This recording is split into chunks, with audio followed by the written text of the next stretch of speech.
Rock 102, Springfield's Classic Rock. It's just about 5:50, and AC/DC with Bax and Nagle on Rock 102. It's going to be rainy today. It's very foggy out there, too, so just be careful with that. High of 53 today. Tomorrow, mix of sun and clouds with a high of 44. It's 53 right now in downtown Springfield. Hollywood Trash is brought to you by Western Mass Masons. Call them for all your foundation and chimney needs. Somehow you still care about what's happening in Hollywood. So, from Tinseltown, 3,000 miles away, it's Steve Nagle's Hollywood Trash. You know, it took George Clooney forever to get married.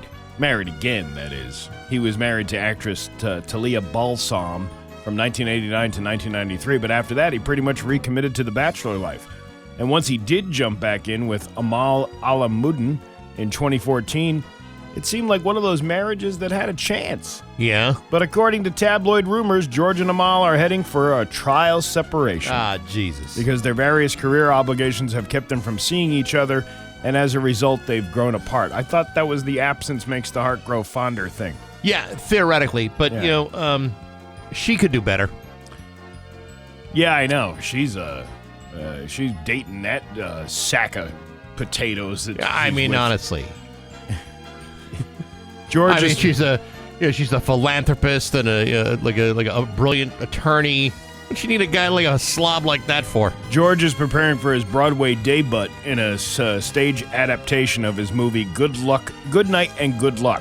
While Amal is currently a visiting professor at Oxford University, England, their 7-year-old twins are with her. He's 63, she's 47. Yeah, she can do better. She could do a hell of a lot better. I mean, I'm taken. But, you're available. You're about the same age as she is. Yeah, I don't know if you know what? No. No? No. Beautiful woman like that with intellectual, smart. Yeah, too smart. She's teaching at Oxford, for God's sakes. You own an Oxford? Yeah. Listen, if I'm going to date a professor, it's going to be somebody from, like, NHCC or a stick. You can't be too much smarter than me.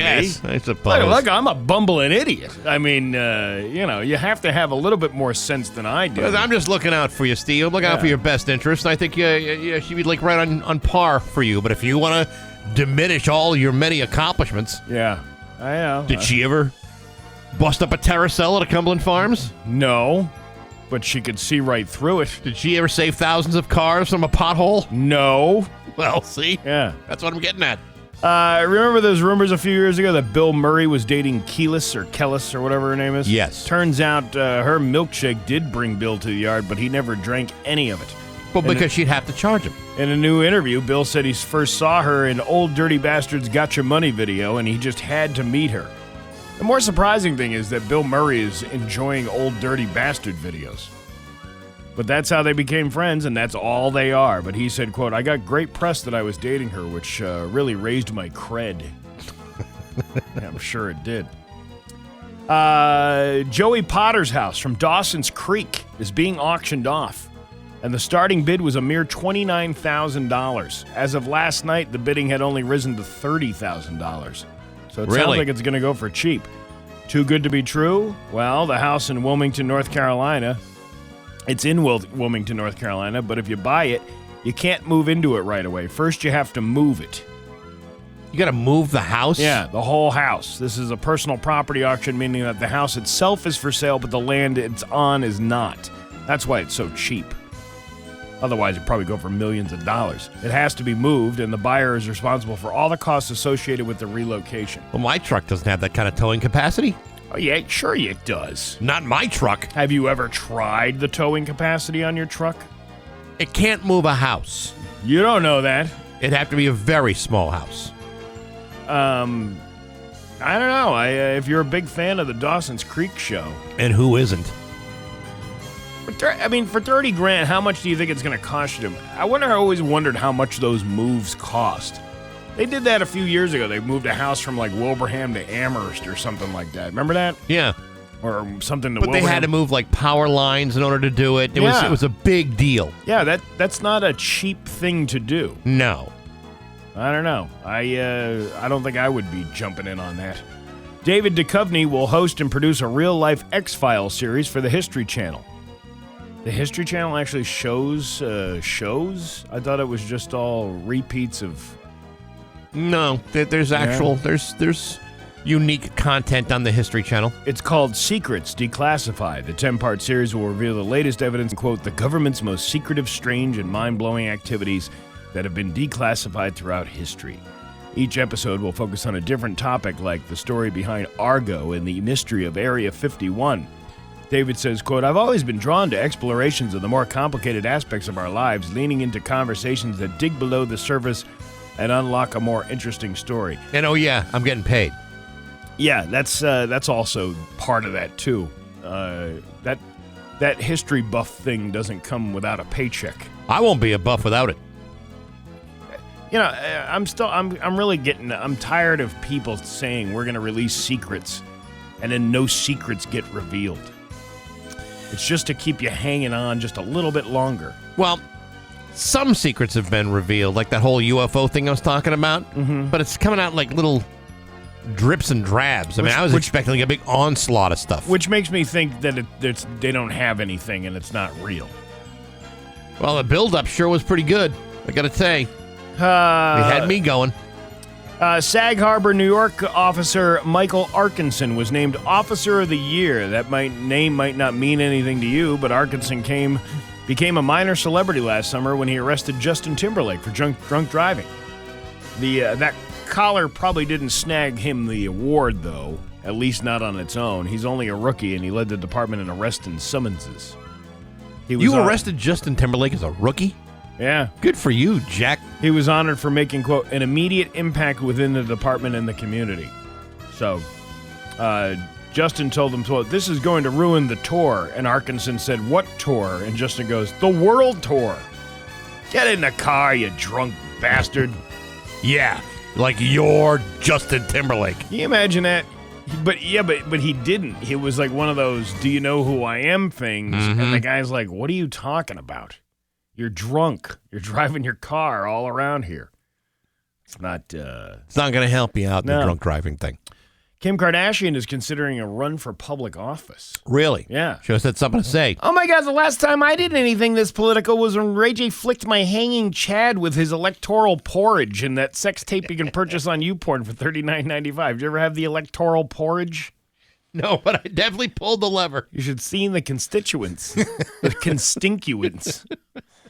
Caitlin? Well, I never got that down and dirty with your mother, Chris Kim, but I once put Jimmy Juice on her kidneys. We'll put a little gonad gumbo on the scrotal super soaker. What are you trying to say? What I'm trying to say is I went past the beef short lips and broke in the back door with the grease hammer. There you go. You ever have that done to you? No, I have not. Would you like to try? Not right this moment. And that's your Hollywood Trash on Rock 102. It's an old Springfield's classic rock. It's 6:12 and Heart with Bax and Nagle and Rock 102. It's going to be cloudy today and rainy with a high of 53. There is going to be a wind advisory in effect starting from 7 p.m. tonight till 7 p.m. tomorrow night with wind gusts up to 60 miles an hour. And you know, yesterday the forecast was like, oh, yeah, it'll be a little bit breezy, but nothing too much to worry about. And then all of a sudden you get this like wind gust thing in there. So it just proves they don't even know what they're talking about. No, they don't. I see the forecast I saw said 40 miles an hour. I mean, I don't know where this extra 20 came from, but different sources, all of a sudden, they've got different information. Well, you want to be more dramatic about it. I suppose 22 came in with the 20 extra miles an hour. You know, because it's 22. Sweep you off your feet kind of stuff. It's 53 right now in downtown Springfield. You know, I'm finding myself kind of fixated on this story that came out yesterday. This woman from Lynn, Massachusetts. Yeah. Becomes the first grand prize winner of the Massachusetts State Lottery's new $200 a week for life instant ticket game.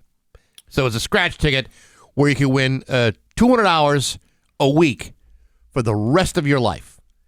And this woman, Mariel Cruz, who bought this $2 scratch ticket at the Route 99 smoke shop in Everett, is the winner. Now, the option is you either get the $200 a week for the rest of your life, or you get the one-time cash payout of $160,000 before taxes. Okay. Now, to me, this isn't even a question of which one you take. You take the $200 a week, or do you take the $160,000 before taxes? $200 a week barely covers your Eversource bill. It barely costs enough to fix your tires after hitting a pothole in western Massachusetts. It's barely enough to buy a dozen eggs and make omelets. So I'm thinking the way to go here is to do exactly what this woman did and to take that one-time lump payment. Otherwise, you're talking about only $2,400 per year. So and you can't quit your job off of something like that. It's if you did the whole 20-year payout of $200, that's $208,000. So you're cutting out.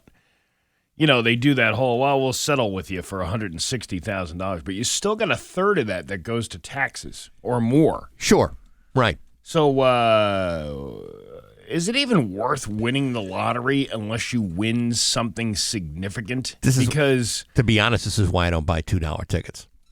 No, if I'm gonna win something, which never happens, I want it to be a big fat jackpot. But like those, the mass cash, it's your best chance to win $100,000. Well, $100,000 on paper, but technically, if you want a payout, you can get if you don't get an annuity. Do you put that in an annuity? That's basically how the state would mete it out if they were paying over the course of time, the one-time payout.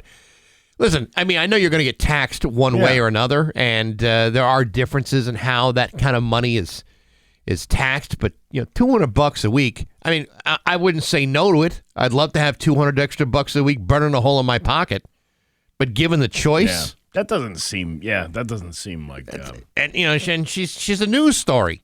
Now I have to believe that most people that shop at the Route 99 Smoke Shop in Everett, Mass, are probably not the kind of people that are going to waste that money on cars or fur coats. I'm going to guess they're going to go back and buy more cigarettes and booze. There you go. That's mostly what I'm and I don't mean to judge a book by its cover, but it's the Route 99 Smoke Shop in Everett. Well, it's a sin store.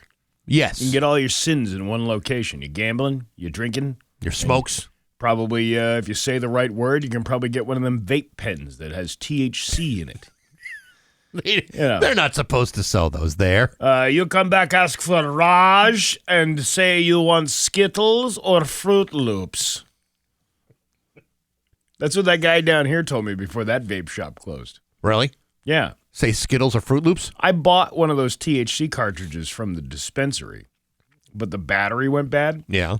So I figured, I'll just go into the vape shop, here and get a battery for it. And the guy was like, how much you'll pay for that at dispensary? And I said, I don't know, and this was when they first came out. Sure. I'm like, I don't know, like $60. No, I give you one for $30. You just come in and ask for Raj. And ask for Skittles or Fruit Loops. And because he pulled out this secret case that he had behind the counter. Right. And then I never bought one from him. But that's how these little operations work. Interesting. Well, you got to compete with the big state, Well, this is like, going to like a massage parlor. Yeah. One provides a certain... provides the Robert Kraft special, and the other one does not. Yeah, how does that work? I don't know. I don't. Not having been inside one, I don't know if there's like a sign on the wall, kind of like you'd see like the menu at a McDonald's. Yeah, I mean, do they a la carte service? How do they give you that cue to get the final countdown? If you know what I'm saying. I mean, you'd like to think that when you're checking in and paying, they say, yes, you can get the $60 massage, or you could get the $80 extra bonus massage. And they wink when they tell you that. And then you find out once you've been arrested, it wasn't a wink. It was just like Bell's palsy that caused it. I mean, if you're like doing something like that all day long, that sounds like any other job. You know what I mean? Like, let's say... I don't think they go into that business for their own pleasure. No, I think but they I'm go like, into it because it's extra cash. but I want to know like what's going through their mind at like pump number 27. You know what I mean? I don't like how does it work? Does it work? You ask, hey, do you want the extra special? You say yes, then they start just going to town on you. Is that how it works? I guess. But on the other hand, you bring up a good point. Yeah. It's just a job. So like you have to believe it at some point. While the technician is doing their business, they're in their minds going, yeah, another 15 minutes, I got a coffee break. Carpal tunnel syndrome is getting me. Do you get workman's comp from getting carpal tunnel syndrome from It's from today. shaking the hands all day long? I sure hope today is a payday. My shoulders are killing me. But it's like like, oh man, I gotta pay my electric bill. Like, is it like what's going through their head? I don't know. In the middle of that, It's like I gotta believe it's like any other job. why? But it's I've always said this about like people who murder people, and like this guy stabbed his wife 72 times. Like, what was going on at stab number 30 or 31? Like, man, I got a long way to go before this gets done. Well, those are crimes of passion usually. When you got Yeah, but when you have a high number of something that you have to do, you got to think that your mind wanders off at some point during the altercation I don't have, or during the Sure. Let's say if you're in this massage parlor, how many pumps do you think it would take somebody? It's like how many licks does it take to get to the center of a Tootsie Pop? It's like how many pumps does it take to get to the finish line? I don't know if that's a real fair metaphor in this particular case because, frankly, I've just lost my appetite. But honestly, though, I think I think at some point you just people's attention spans are not what they used to be. Of course, your mind must wander, and when your mind wanders, it may affect the productivity of your work. Like, are you singing, feeling groovy while you're doing it? Well, it's kind of like giving like chest compressions. You do it to like the Beach Boys. Yeah, I mean to the Beach the Bee Boys. Gees. Yeah, right. Yeah, I don't know if you want to do the Beach Boys on the chest compression. You know what? I've always you can practice that in some of the airports. The compression. You ever see those in the airports? Yeah. You can practice the chest compression, and they do it to staying alive. Yeah, that's. Yeah. See, I forgot that. I did it to How Deep Is Your Love, and that's why my grandmother died. It's a much better song anyway than Staying Alive. I did Tragedy. That's why I was a little too upbeat. But it just makes me wonder what's going on in your mind when you're giving a handy at a massage parlor. I suppose if you're giving one to Robert Kraft and you say, just a 5% tip, this guy's got $11 billion. Right. All I got is a 10 spot. Right, exactly. It's ridiculous. Yeah, this is. Oh, what happened to you over there?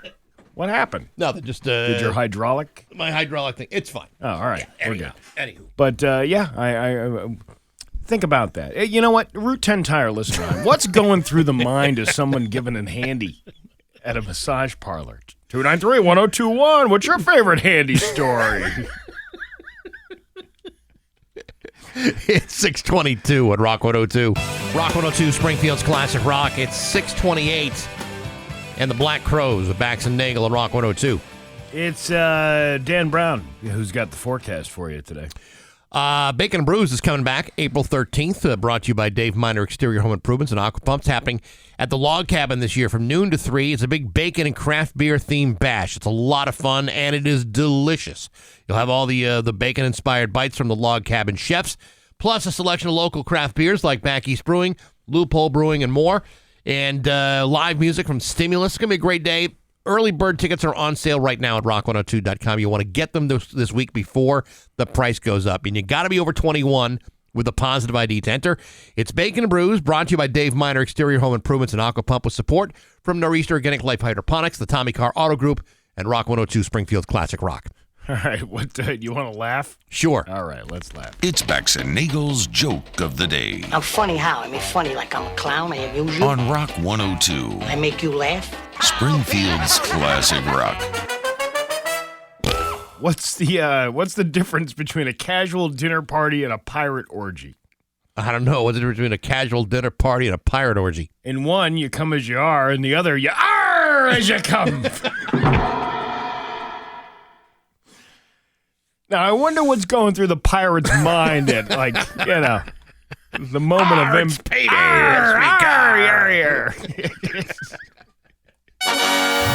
Bax and Nagle in the morning on Rock 102, Springfield's classic rock. Here's your Western Mass News First Alert Forecast. 6:32 with Bax and Nagle on Rock 102. It's time for news. Here's local radio icon Steve Nagle.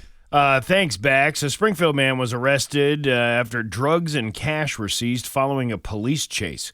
The Springfield Police Department states that the Springfield Police FIU Hey, watch your mouth. has been investigating 41-year-old Juan Correa of Springfield as a suspect in a drug operation at a residence on the 100 block of Armory Street. And if I can go back to the story here, because I just lost it on the thing. A search warrant was applied for and granted for the home, and as detectives were about to execute the warrant, Correa was seen leaving the home and getting into a car. A traffic stop was attempted on the 900 block of Worthington Street. However, Correa drove toward an unmarked police cruiser, hitting the cruiser as the detective was able to avoid a head-on crash. Correa then crashed into a city light pole, driving over the curb and sidewalks to try to get away from the officers. With a damaged tire, a slow-speed chase began. However, Correa was placed under arrest after being stopped near the intersection of Bay and Dawes Street. The search warrant was executed at the Armory Street home, and over 100 bags of crack cocaine and 2 bags of powder cocaine with a total weight of 39.6 grams were found. Detectives were also seized over 300 bags of heroin and more than $6,200 in cash. So, no, wait a minute. This guy started on Armory Street, right? Yeah. And then went down Worthington. Yeah. And this ended around Bay Street? Yeah. That's a long distance. Slow chase. I mean, that's going to take, even if you're going just the speed limit, that could take a good, 15, 20 minutes. Yeah. Based on traffic and, whether this bus is coming in and out or pedestrian traffic, what have you. Correa is charged with assault with a dangerous weapon, leaving the scene of a property damage crash, and yada, yada, yada. He's going to have to pay for that light pole. Well, he's fighting that one. Well, I mean, that's a costly thing to have to pay for a light pole. I mean, I remember I hit a guardrail once, and that cost my insurance company like $3,000 for maybe 10 feet of guardrail. For something they could have buffed out? I don't think they could have buffed that out. Really? It was pretty banged up. This is when I totaled the car. Remember years ago I totaled the car on the way to work here? Oh, yeah, sure. Good times. Yeah. Those really good times. I didn't realize it was that much damage to the guardrail. I thought it was like a light, ding. And that way, but no, I messed it up pretty good. Good for you. Yeah. Huh. Authorities have identified the body recovered last week in Holland as 29-year-old Austin Shepper of Sturbridge. According to the Hamden DA's office, Shepper's body was discovered on the afternoon of February 26 in the area of Union Road, where a large police presence was seen as part of an ongoing missing persons investigation led by local and state police. DA Anthony Gallooni offered his condolences to Shepper's family as the investigation continues. The case remains under active investigation by Mass State Police. If you have any information, you're asked to call the state police. We already did that story about the $200 a week for life with the lady. This is why I don't play the $2 tickets. Well, you should. I mean, $200 a week. Listen, no one's going to say no to that. But if you're telling me it's like $2,000 a week, well, that's a ticket I could play. That's a different kind of. That's a horse of a different color right there. I didn't know them personally, but I remember hearing somebody, their family member, winning that Lucky for Life game, where I think it was like $1,000 a week for life, and how the guy just kind of went through you got a one-time payment of like $1.5 million or something. Guy blew through it like within a couple of weeks. Of course. Like it was done with. And you wonder, like, how do people go through money that fast? It's pretty easy. If you go to Vegas, start betting $50,000 a hand at blackjack, you'll lose it pretty quickly. If you win Mavis Wanzik type of money, yeah, that's kind of hard to blast through real quick. You could still do it, though. It could be. Yeah. It could most certainly could be done. Easily be done. But like, someone's going to pay you like $10,000 a year, which is ultimately what this woman is going to get. Although she's getting into the lump sum at $160 before taxes. You're going to go through that in no time at all. Like I said, a couple EverSource bills and you're broke. You're completely destitute. You're done. That's all it's going to take. We've seen 2 car chases in 2 days, both starting out in Northampton, and Tuesday's pursuit ending with an early morning standoff in the middle of I-91. Police told Western Mass News Tuesday's incident began around 8:30 a.m. when Northampton police attempted to stop the 57-year-old Northampton resident who had an outstanding warrants outside of the city. Northampton's police chief saying seeing 2 pursuits on a back-to-back days is definitely unusual for his department. It's hard to predict when they'll happen, but yeah, in 2 days seems like more than the average, Chief Cartledge said. The first pursuit began in Northampton on Monday afternoon and ended in the area of Homestead Avenue. You know why it ended in the area of Homestead Avenue? Why? Because you couldn't get past the potholes. Oh, yeah, of course. The cameras were rolling in that area of the city as police worked the case. Western Mass News has made multiple attempts to get more information on that incident, but they have not heard back. The second pursuit happened Tuesday morning when the suspect with outstanding warrants failed to stop, and that's when Northampton police followed his car from North King Street onto I-91. State police then joined in the chase and deploying tire deflation devices, the spike strips. You can just say the spike strips, which eventually disabled the suspect's cars north of Greenfield. Police say the pursuits can often pose a risk to public safety as well as putting the officers involved at risk. 2 back-to-back. That's a lot. Am I crazy, or is that a lot of car chases? That's a lot of car chases. Yeah. I don't know. These people thinking they can get away from the cops. But again, you're trying to get a standoff in 91. I mean, you're not winning that one. You're not getting out. No. Just you know what? Kneel down on the ground, put your heads behind your head, and just give up. Well, the Homestead Avenue one, that's an interesting one because they still haven't patched those potholes. Everybody keeps saying, I saw a truck go out there yesterday. Well, they didn't do anything. And then I got another a picture sent to me yesterday. Yeah. Of in Longmeadow of these EverSource guys. There's like 10 of them standing around a hole while that one truck that looks like a lunch cart. You know what I'm talking about? Yeah, right. It looks like a food truck. It's the EverSource truck. Yeah. It's all these dudes standing around one guy in the hole. Well, how much consulting do you need to do for the guy in the hole? Well, there's probably a guy out of the hole saying, "Hey, you missed a spot." Yeah. I guess that's the delivery charge. That's it right there. Increase in the delivery charge. He delivered some advice. 40% increase in your delivery charge is because these guys are standing around talking about the hole. Yeah, that's a hole. That's a big hole. Yeah. Ooh, who moved the cover off that? Well, that one guy did. Is he union? No. Scab. Yeah. It's been years since blockbusters and local video rental stores reigned supreme in the entertainment world, but a community-minded group is trying to bring back some of the magic lost when all those stores closed up, and they want to open on Northampton's Main Street. Visions Video would be a non-profit subscription-based rental store aiming to share unlimited access to a large and diverse collection of movies. But first, they need help raising money. We want to create a space where you can walk in and become immersed in film history, said Ellen Longpre, a founding member of Visions Video in a press release. Classics, new releases, international cinema, documentaries. You'll find films hand-selected by advisors, volunteers, a community wish list, a collection curated by our community for our community to experience the love of cinema in physical space together. Do you still own a DVD player? No. Oh, I think I own one. I just don't. But you don't have one now? No, it's collecting dust. Yeah, it's collecting dust in the basement. I got one now. I'm not sure it works. I don't think it's been used in 10 years. I could probably hook it up. I mean, you can go get them from like the thrift shops. I see them all the time in like the Salvation Army and the Savers. Like $5, you can go pick one up.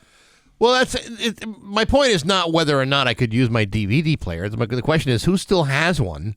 I mean, just like Listen, I wish nothing but the best for their business, but it's like saying we have the largest collection of laser discs in the Pioneer Valley. I got a Laserdisc player in my car. Takes up the whole front passenger seat. The 12, 13-inch laser disc. You just pop it right into the dashboard, and the kids can watch the movies in the back seat. Well, it's easy to clean the smudges off them when you got a big bottle of Windex and a squeegee. That's how you clean those things. Yeah, I know.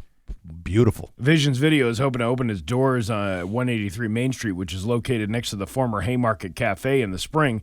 Customers will pay a flat monthly fee to become a member and will have unlimited access to the store's collection, which will have thousands of titles through community member donations and selective purchases. I mean, I don't know. I guess there's a market for everything. If there's people out there that still enjoy doing that process of, I mean, that was a thing. I mean, remember that documentary on Blockbuster? Yeah.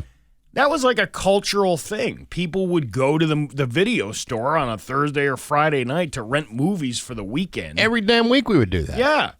Every damn week. Yeah, and you'd go there, you'd bring, if you had a family, you'd bring the kids, and the kids would be able to pick out a movie, and then mom and dad would be able to pick out a adult thriller. Mm-hmm. Not at a Blockbuster. Actually, you couldn't do that at the Blockbuster. You No, got to go. Well. There was in my town. There was like a private guy that had his own video store. This guy Gary. It was Gary's video store. Yeah, he had the back room. Remember the place? I went into the place one time when I was like 18 or 19 years old. It was right in the center of Palmer, and it was a adult video store. It was near Dreamcatchers. Oh yeah, it was yeah. right at the end of the street, and I can't remember the name of it. This isn't like Miss Piggy's in Munson. Miss Piggy's was right across from the Magic Lantern. This was a video store in downtown Palmer, and it had the room. Yeah, and it was like, I don't know, Blonde Slut 7. Yeah. I just remember seeing that, and I'm like, I wonder what 1 through 6 was like. Like, do you keep getting recurring roles? It's the same. I don't know. The same one. All those Police Academy movies kept getting better and better over time. But that was specifically an adult video store. With a weird person hanging out behind the. It's always a weird person hanging out behind the counter. Oh yeah, one of those things. Well, Gary's video, he had the room, but he also had all the titles in a 3-ring binder. Oh, so if you didn't want to go into the room, you could ask Gary for the binder. And a buddy of mine, one year, decided, you know what? Let's go to Gary's. Let's go to Gary's and get some adult films. Yeah, and we got 3 of them. And the first one was like an X-rated cartoon video that was so stupid. It was like dirty cartoons? Dirty cartoons. So like it wasn't like Bugs Bunny, but it was like Bugs Bunny's perverted cousin. Thugs Bunny? Yeah, Thugs Bunny. Yeah. And you don't even want to know what he was doing to that pig. That's disgusting. It was like we were so nauseated we didn't even bother with the other 2 films. We're like, I'm done. You ever see that? Like the fetish for that? The cartoon people? Yeah, I don't understand that one. I want to see Jane Jetson get her spatially invaded. You know what I mean? Help me off this crazy thing. Yeah. That's I'm fascinated by other people's fetishes for things. This video that my friend and I got. So you have Thugs Bunny going to town at a number of things, but he's talking in limericks. It's not even like, like Mel Blanc's, voice, pretending to be Bugs Bunny. What's up, Doc? None of that stuff. Yeah. It was all in rhyme, all in a limerick meter. It was like, this is the stupidest thing I've ever seen in my life. It's actually kicked the horny right out of me. That's it. Yeah, that's not my cup of tea. Terrible. I have a good taste in tea too. I'm sure you do. That wasn't the cup. That was not it. Into it. Your Pioneer Valley forecast today. It is going to be cloudy with some rain showers and a high of 53. Going to see a wind advisory in effect tonight from 7 p.m. tonight until 7 a.m. or p.m. tomorrow. I don't know. It's going to be windy. with wind gusts up to 60 miles an hour. Tomorrow, mix of sun and clouds with a high of 44. It's 53 right now in downtown Springfield. I'm Steve Nagle, and that's the news on Rock 102. Oh, yeah. Rock 102, Springfield's Classic Rock. It's 6:51, and the Doors with Bax and Nagle on Rock 102. It's going to be cloudy today with a high of 53. Tomorrow, sunny with a high of 44. It's 53 right now in downtown Springfield. This week on Baxi's Musical Podcast, my guest is Frank Meyer from the band Streetwalkin' Cheetahs. For the last 35, 40 years or so, he's been the lead singer and guitar player for that band. But he has also been a documentary filmmaker and been an award-winning producer and director for NBC. He's been a content creator for Fender Instruments. He's written 8 books, including books about the Ramones and Van Halen and several other things. He's also the older brother of actor Breckenmeyer. His first solo album comes out next Tuesday called Living Between the Lines. It's excellent, and you can hear that interview on Apple Podcasts, SoundCloud, Spotify, the Rock 102 YouTube channel, rock102.com, and on the app. Next week, my guest is singer-songwriter Chris Berardo, who's a guy who lives down in Connecticut, who's got his 4th album coming out. Actually, it's out now, called Wilder All the Time. Really interesting guy. He lives in Norwalk, Connecticut, and you'll hear that on Monday. All brought to you by Metro Chrysler, Dodge, Jeep, and Ram Chicopee, and Rock 102, Springfield's Classic Rock. All right. Coming up after, what was the thing I wanted to talk about? Oh, we're a TikTok trend I want to talk about after 7 o'clock. That's so stupid. And how just stupid people are. Okay. I'm ready. We'll talk about that. But one thing we won't get to in Hollywood Trash, and I just have this vision that we won't get to it. Only Murders in the Building. You know that show? Yeah. Did you watch all of it? I don't think we finished the last season. I watched 2 seasons of it.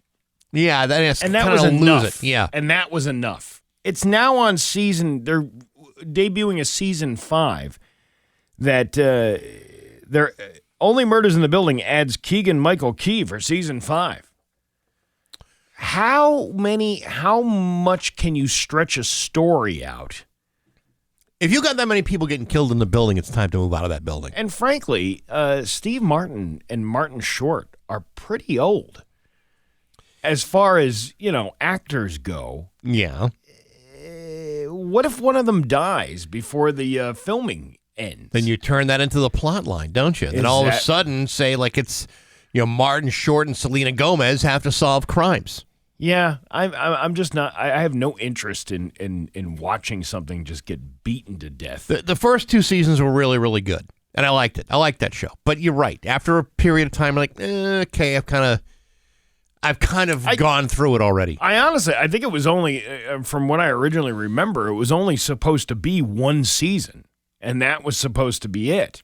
Well, Steve Martin's never done a series before. So so this is Steve Martin's dream. We're all having his dream is our nightmare that they have to keep releasing seasons of this thing.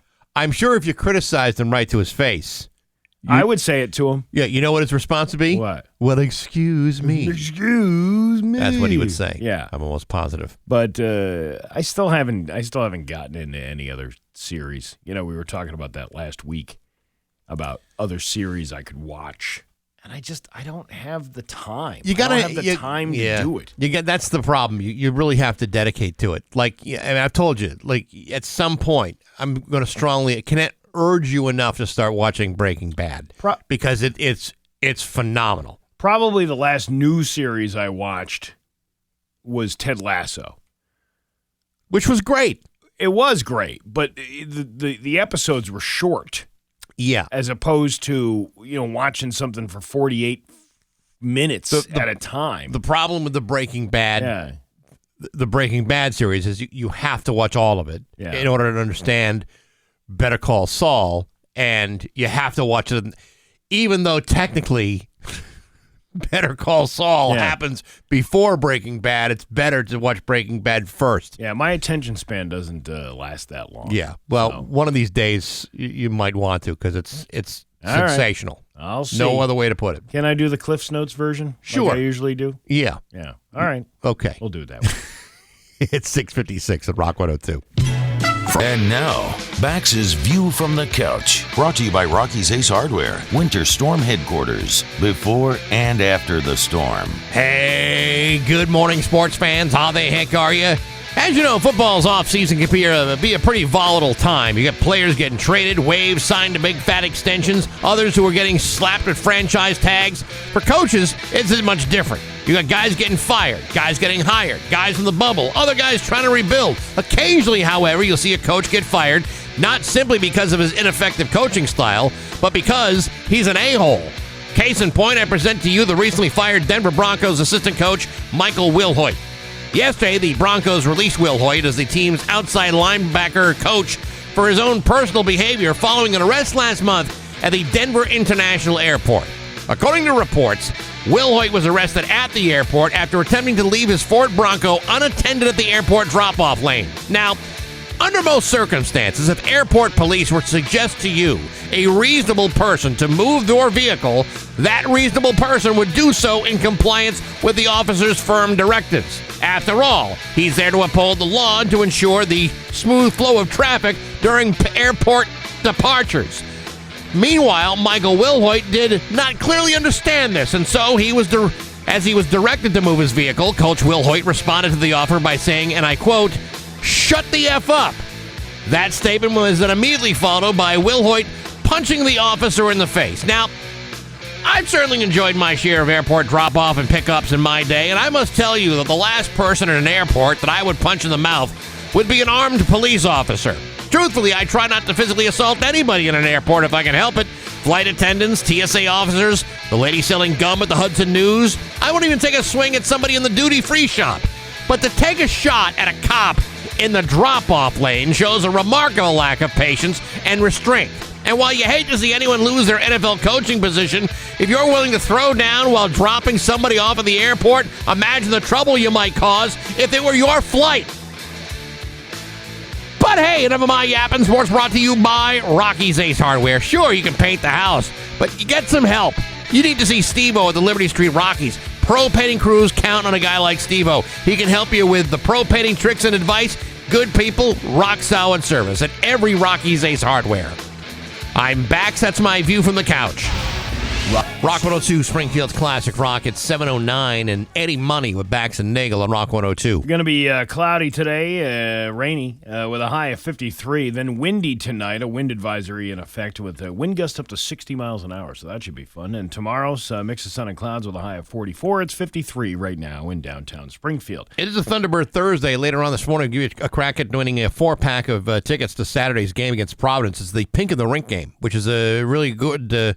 really cool event, yeah. And they do great stuff for breast cancer awareness. That's coming up later on this morning, so good luck to you. That's where they turn the whole rink pink, They right? do, yes. And they're all wearing pink jerseys and stuff like that. They're all wearing pink jerseys. That's pretty cool. They do fine work down there at that Thunderdome. I'll tell you that. Whether it's, this is an article out of Mass Live this morning, whether it's life hacks or get ready with me, TikTok is constantly leading to viral trends, but one recent trend is causing people to miss their flights.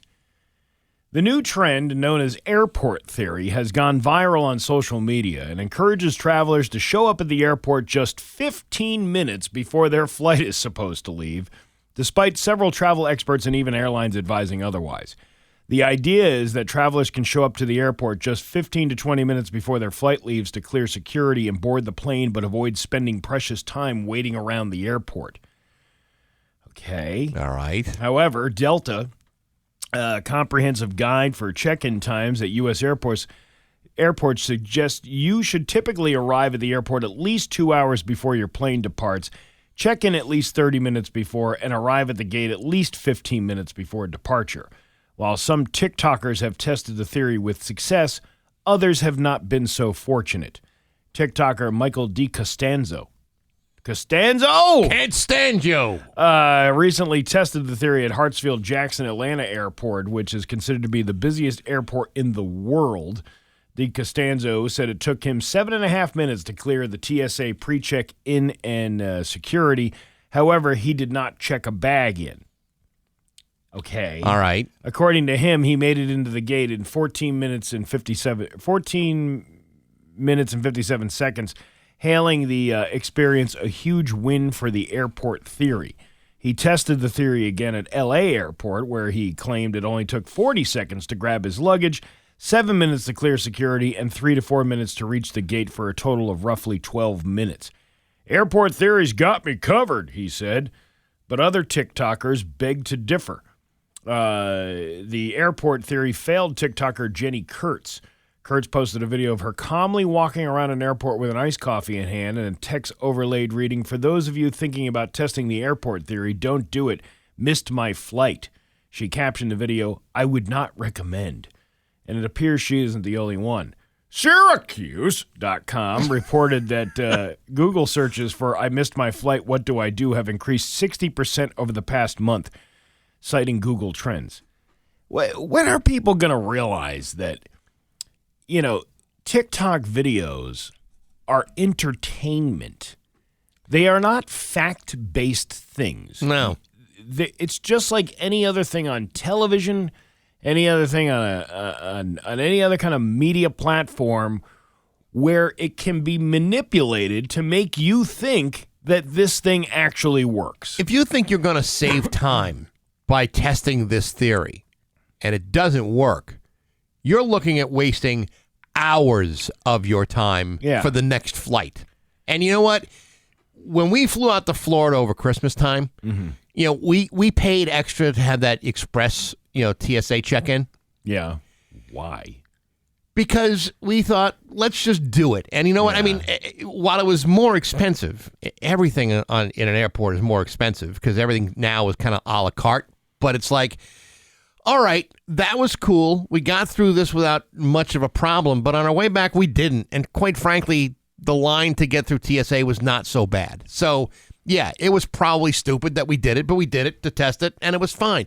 But I would, considering what you put out to invest into any flight anywhere, that you would test this theory just to ultimately run the risk of inconveniencing yourself immeasurably, then the whole thing is just damn stupid. Do you remember how much it was to bypass TSA? You're not bypassing TSA. You're just not having to go through the typical rigmarole. No, you have to wait. You're not in the queue line. You literally just go right through it. You're in. You're out. You're at your gate. Yeah. See, that to me doesn't seem like anybody really cares about safety. It's more about how much money you got. How much money can we shake you down for in order to give you a few extra privileges? Well, I still got a good wanding, but I mean, it was like there was no line. Yeah, but think how dumb that is. You know, for all the TSA things where it's supposed to be a random thing where, people get scanned when they go through, put your hands above your head and you get scanned at the for the X-ray machine. All the time that it takes to do that. But yet, if you just have $100 extra bucks, you don't have to do that. You don't even have to take your belt off or your shoes off. You can just walk right through the metal detector. No, you still had to do that. Yeah, but I'm saying you walk through the metal, but that's all you have to do. You don't have to go through that process of undressing and we still had to take the shoes off during that TSA. Yeah, you're just avoiding the line. Yeah, see that to me that's not efficient. Yeah, ultimately it wasn't. That's why we didn't do it on the way back. Because I mean, we haven't really flown in 2 years maybe. Yeah, so we don't do it enough. So to really make that worth it. Now, here's where I got stupid during this whole trip. I was willing to pay for the Express TSA. Willing to do that. But I decided to save a few bucks on the rental car. I thought, I'll get a mid-size car. Yeah. And it's not what we got. We got this little Mazda 3, which was so small I couldn't really get in and out of. It was like a clown car. Yeah. It would be like what a luxury clown car would be. It was like the tiniest car. And my wife was like, was this worth saving $10 for? I'm like, nah, probably not. Probably not. I should have invested in the rental car and not how fast we got through the line. But you're lucky you got the rental car. Yes. Well, we had a reservation. There was a time. Well, anyone can have a reservation. It's holding the reservation. I had a reservation that was held. This was going back a few years ago. I went to Atlanta. Yeah. With the kids, and the flight, was supposed to leave at like 5 p.m, and didn't wind up leaving until like 9 o'clock at night because of whatever. Right. And then we finally get to Atlanta Airport, and I go to the desk to check in to get my rental car that I had reserved and paid for. Right. There's nobody at the desk because it's 1 o'clock in the morning. They all went home at midnight. There was nobody there at the rental car desk. Yes. And the only one that was open was this Hertz. And the line was like 2 miles long. Because everybody else is going through the same thing you're going through. Yeah, because they were sending people home at midnight. And I wound up taking an Uber and then fighting for 3 months to get my money back for the rental that I never got.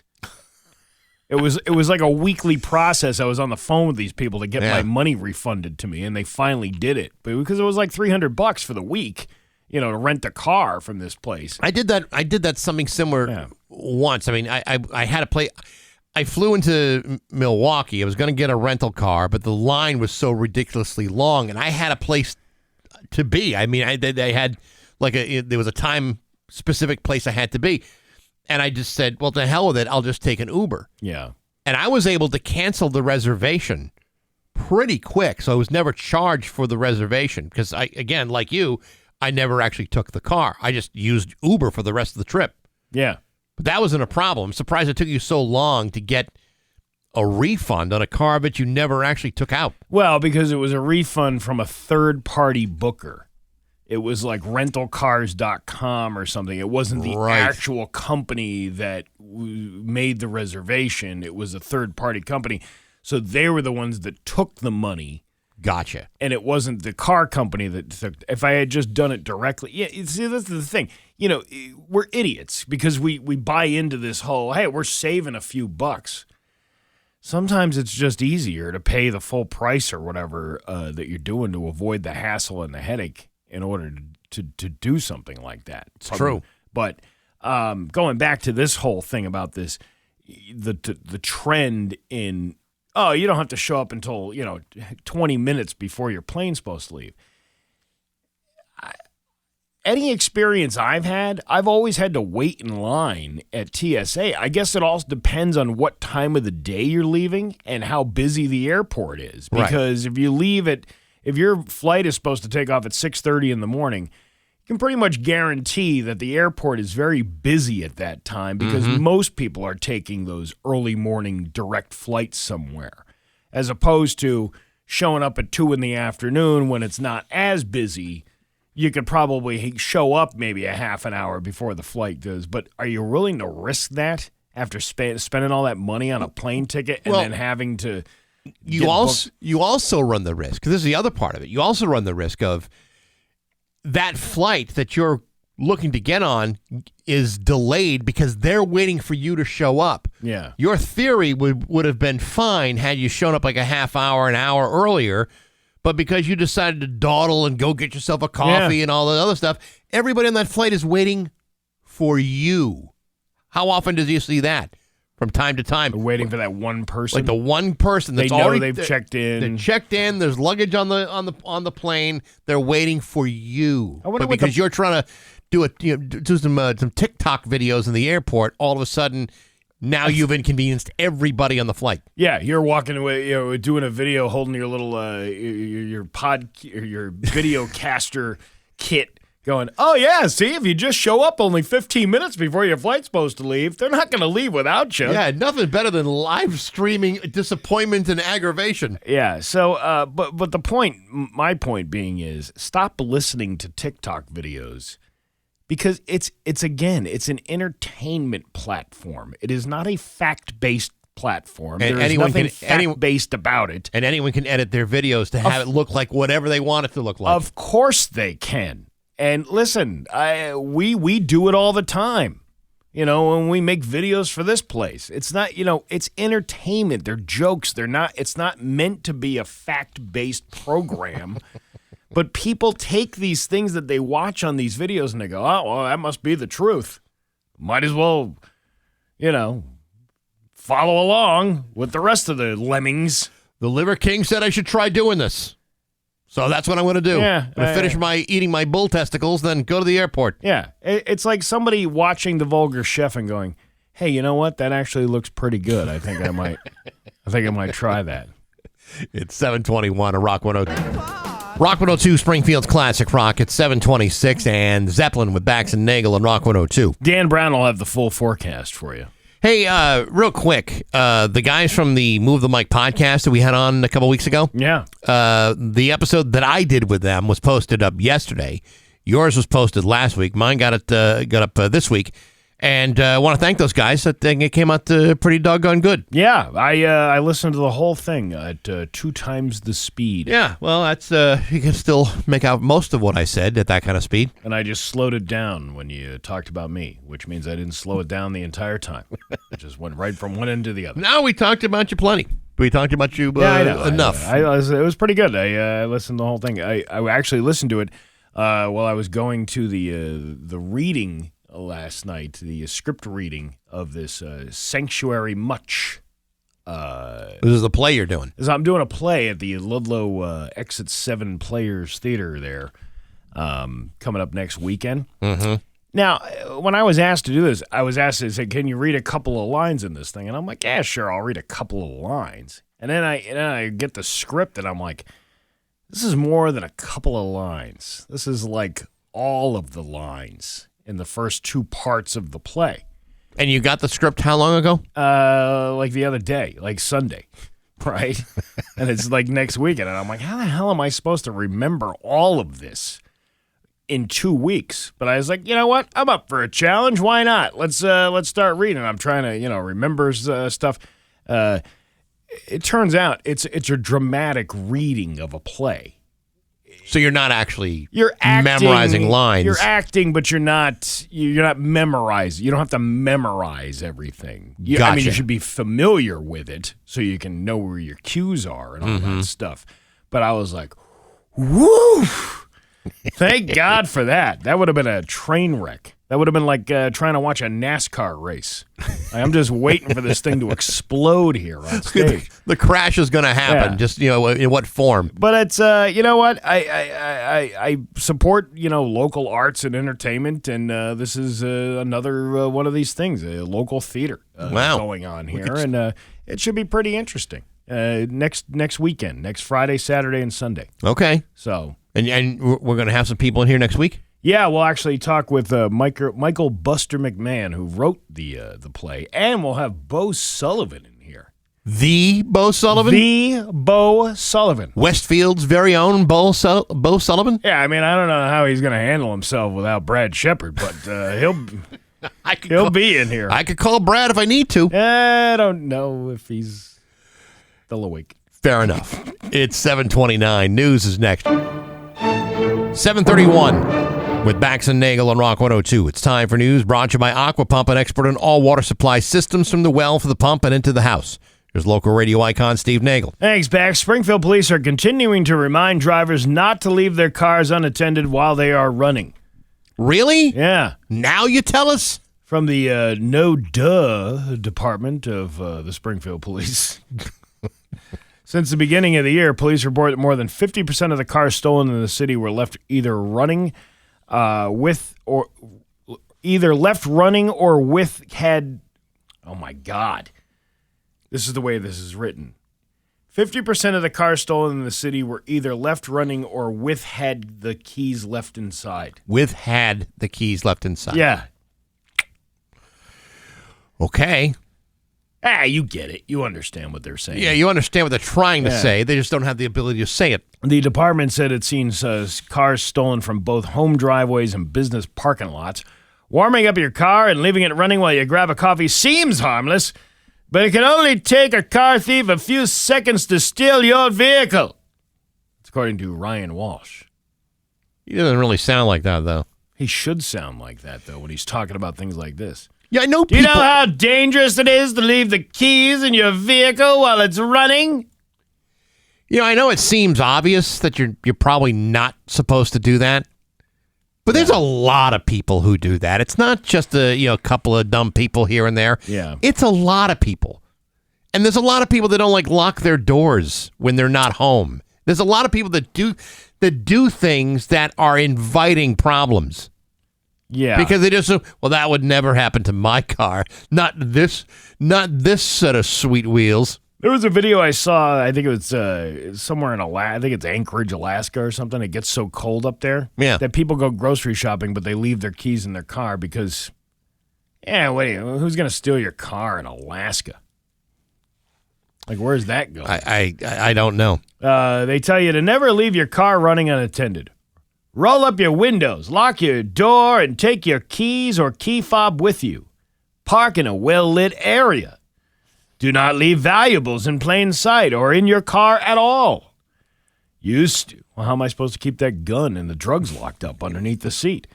I got a lot of heroin in the back trunk. Using a steering wheel locking device or a wheel locking device. Oh, like the club? The club. Yeah. If your vehicle is stolen, you're urged to contact police and your insurance company. And when they're done laughing at you, maybe you can get lucky enough to get your car back. Well, these are hard-hitting tips. But you know what? People need to hear them. They do need to hear them because there are a lot of stupid people out there. Services for Ash Wednesday took place Wednesday across Western Massachusetts. Wait, what? Was that yesterday? It was yesterday. In the Christian tradition, Ash Wednesday marks the start of the holy season of Lent, a time for reflection and repentance in preparation for the celebration of Easter. Christians from many denominations recognize the holy season for 40 days leading up to Easter. For centuries, Christians have received a sign of the cross with ashes on their forehead at the beginning of the season as a reminder of mortal failings and an invitation to receive God's forgiveness. Did you get yours yesterday? I did not. Why not? Have time. There was drive-bys all over yesterday. You could have went and easily gotten a drive-by. I could have, but I didn't have time. I was very busy yesterday doing things.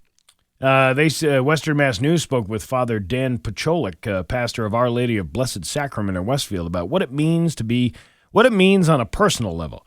And he said Lent is a time to kind of really reflect, to step back a little bit from our activities, which certainly occupy us each day, and reflect a little bit on our relationship with God to get closer to Him. And that's when he passed the hat. Yes, and that's when they wipe ash on your forehead. You ever have ash wiped on your forehead before? I've gone through all of it.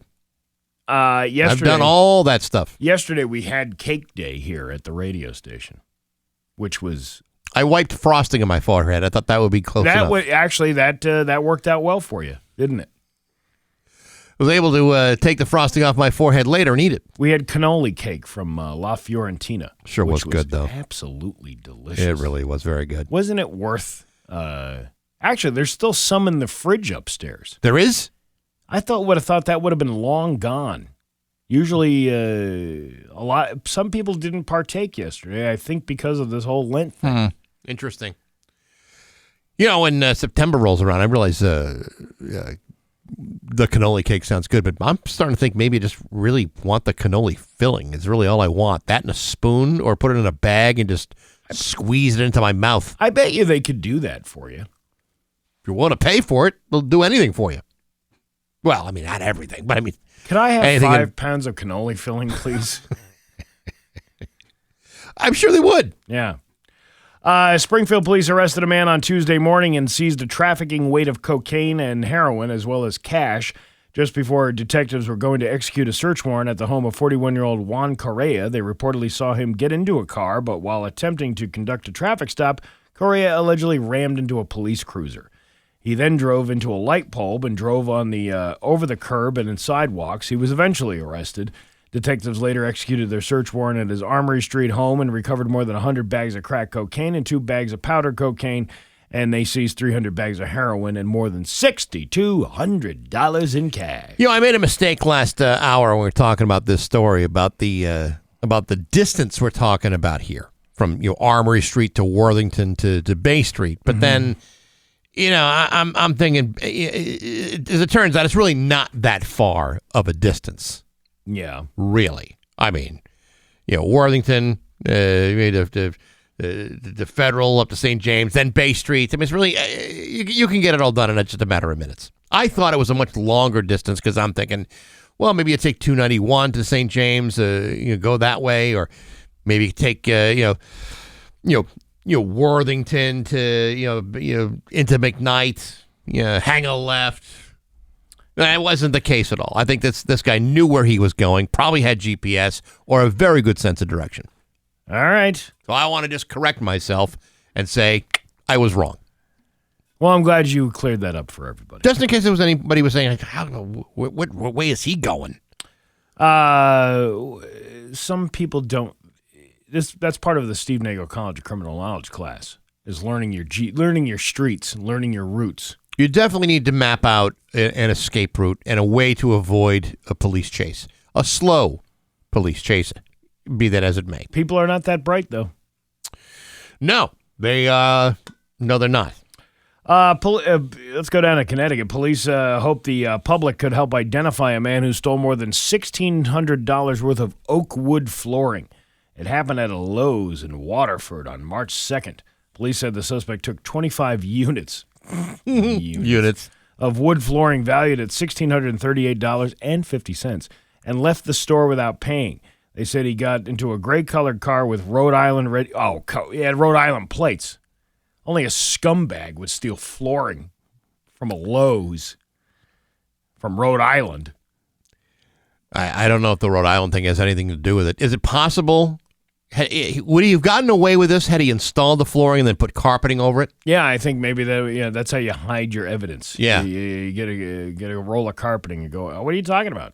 Oak flooring. I don't have any oak flooring. I have I got carpet. I got a plush carpeting here. I have a DuPont Stainmaster. Yeah, these floors are covered with a delightful Berber. They described the suspect as wearing a red shirt. However, they said they have other incidents with the same man, and they have pictures of him from other places stealing other things. I think you remove the carpeting, once the heat dies down. But, be aware of the guy who's got like a big giant staple gun, an air compressor, a couple, rubber mallets. He's wearing one of them medical masks.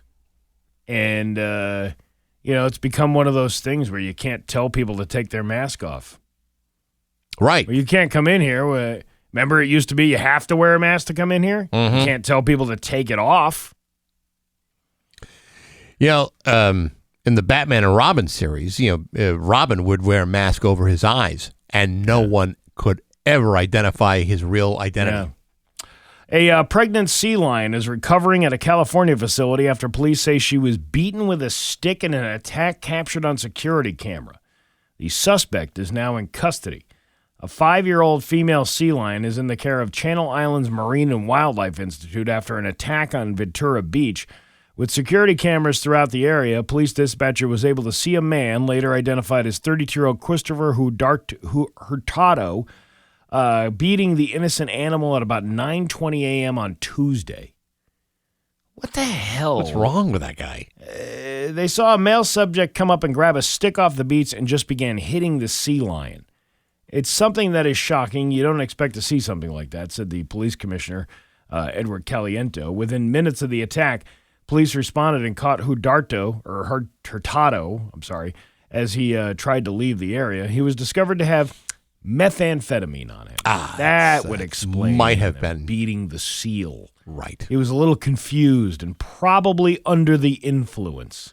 Probably? That's what the police commissioner said. Under the Marine Mammal Protection Act, it is a crime to harass or injure marine animals and birds. What if you just throw insults at it? Is that still considered harassment? I mean, any form of mockery may be seen as bullying, but I'll tell you what, if I'm a sea lion, I'll take harsh words over a beating with a stick any day. Well, that's what I'm saying. I mean, if you really want to take out your revenge and you just want to, insult the seal versus beat the seal. I take the insults anytime. I don't want to be beaten with a stick.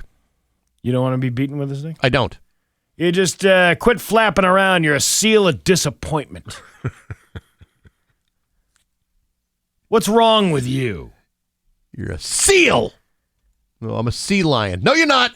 You're a seal. That's what I want to know. Is that considered intimidation of a seal by just telling it things? Technically, yes. You're flipping out over nothing over there, aren't you? You little pansy. Why don't you go eat a fish? I tell you what, the sea lion would have been better off in the water, Yeah. looking for shark attacks. Your Pioneer Valley forecast today going to be cloudy with a high of 53. Tomorrow, mix of sun and clouds with a high of 44. It is 53 right now in downtown Springfield. I'm Steve Nagle, and that's the news on Rock 102. Oh, yeah. To Springfield's Classic Rock. It's 7:50 and 38 special with Bax and Nagle on Rock 102. Cloudy today with a high of 53. Tomorrow, mix of sun and clouds with a high of 44. It's 53 right now in downtown Springfield. Hey, tomorrow, a little bit of a programming update for everybody. Normally, we do Open Line Friday at 8 o'clock in the morning, brought to you by Linton Septic. We're going to try to switch it up a little bit, kind of get some other people involved, maybe some people that might not have a problem with that whole dink rule.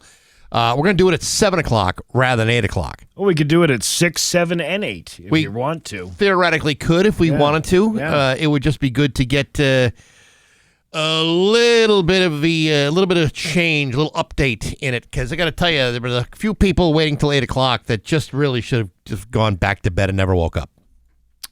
I agree with you. Yeah, it's getting a little old. So prepare for that tomorrow morning at 7 o'clock. When was the last time you had a? Well, I don't want to do that one. An hour ago. That's dumb. Yeah, I know. How about a new poll, a new survey? Survey said.